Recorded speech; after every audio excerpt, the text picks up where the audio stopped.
Di sini saya akan mempresentasikan mengenai ziarah kubur, yang mana ziarah kubur adalah sesuatu yang disyariatkan oleh agama Islam dengan tujuan orang yang berziarah kubur dapat mengambil ibrah, dapat mengambil pelajaran serta dapat mengingatkan kepada akhirat.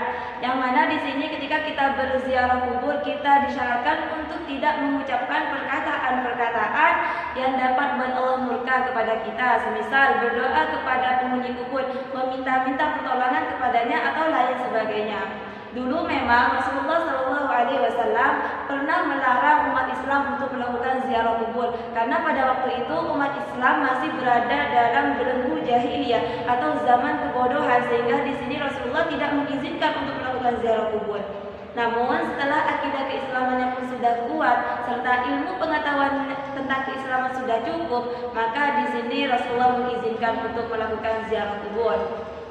Kemudian di sini ketika kita menziarahi ke makam ulama, orang saleh, masyayikh, di sini harus dipahami dengan sebuah akidah keislaman yang kuat, karena tak jarang masih ada salah satu tradisi atau aliran yang tidak menerima tradisi ziarah kubur. Mereka menganggap bahwa ziarah kubur adalah suatu perbuatan yang bid'ah. Bahkan mereka mengatakan bahwasanya ziarah kubur adalah perbuatan yang haram. Jadi sini saya perlu menjelaskan lebih detail lagi bahwasanya ziarah kubur adalah sesuatu yang disyariatkan oleh agama Islam, bukanlah sesuatu yang bid'ah ataupun haram. Dan berbicara mengenai hukum ziarah kubur, ulama Ahlussunnah wal Jamaah sepakat bahwasanya hukum ziarah kubur bagi laki-laki yaitu sunnah atau mustahab. Kemudian di sini ada sebuah dalil Al-Qur'an surat An-Nisa ayat 64, Bismillahirrahmanirrahim. Law annahum idzalamu anfusahum ja'uka fastaghfirullah wastaghfara lahumur rasulu lawajadullaha tawwabar rahima. Yaitu sesungguhnya apabila ada seseorang datang kepadaku ketika menganiaya dirinya, datang kepadaku mohon ampun kepada Allah, maka Rasul pun akan mohonkan ampun kepada mereka dan mereka akan menemui bahwasanya Allah di sini Maha penerima tobat lagi Maha penyayang. Yang dimaksud orang yang menganiaya dirinya yaitu orang yang melakukan perbuatan dosa, kemudian mereka ingin bertaubat mohon ampun kepada Allah, yaitu bisa dengan cara datang kepada Rasulullah ketika Rasulullah masih hidup, dan ketika Rasulullah sudah wafat maka di sini kita dengan cara bertawassul, beristighosa dengan perantara Rasulullah, kita mohon ampun kepada Allah agar dosa-dosa yang kita lakukan diampuni oleh Allah Subhanahu wa taala. Kemudian di sini Al-Imam Ibnu Katsir juga menafsirkan mengenai ayat tersebut, yaitu beberapa pendapat ulama, salah satunya yaitu Al-Imam Abu Mansur Asy-Syabbah dalam kitabnya Asy-Syamil, yang mana cerita ini dipopulerkan oleh Utsbi.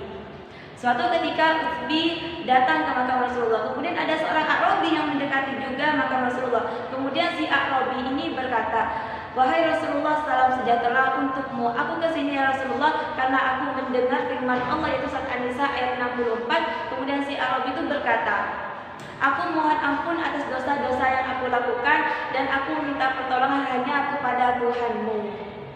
Kemudian si A'rabi itu membacakan sebuah syair. Setelah membacakan sebuah syair, si A'rabi itu pergi. Kemudian Utsbi tertidur. Dalam tidurnya Utsbi bermimpi Rasulullah. Rasulullah berkata kepada Utsbi, "Wahai Utsbi, kejarlah si A'rabi tersebut, berilah kabar gembira kepadanya bahwasanya Allah telah mengampuni dosa-dosanya." Jadi di sini dapat disimpulkan apabila kita mempunyai sebuah hajat atau dosa-dosa kita ingin diampuni, maka di sini kita bisa dengan datang ke makbarahnya Nabi, orang saleh, ulama, kemudian kita berdoa di sana. Kemudian di sini juga ada sebuah hadis dalam kitab I'anatul Talibin juz 2, bisa dilihat pada halaman 142. Faqad rawal Hakim an Abi Hurairah radhiyallahu anhu, "Man zara qabra abawayhi aw ahaduhuma fi kulli jum'atin marratan ghafarallahu lahu wa kana barran biwalidihi." Yaitu barang siapa yang berziarah ke makam orang tuanya pada hari Jumat, maka Allah akan mengampuni dosa-dosanya dan mencatat sebagai bukti bakti kepada kedua orang tuanya.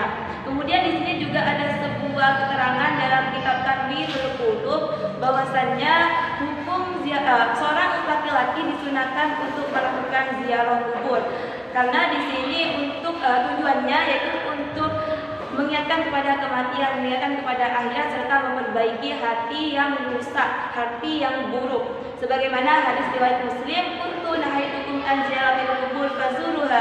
Dulu aku, kata Rasulullah, pernah melarang untuk melakukan ziarah kubur, fazuruha, tapi sekarang berziarahlah kalian.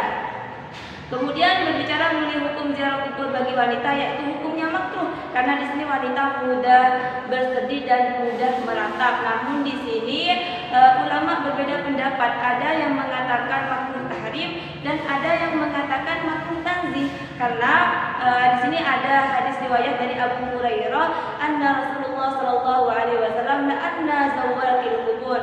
Sesungguhnya aku melaknat para wanita untuk melakukan ziarah kubur.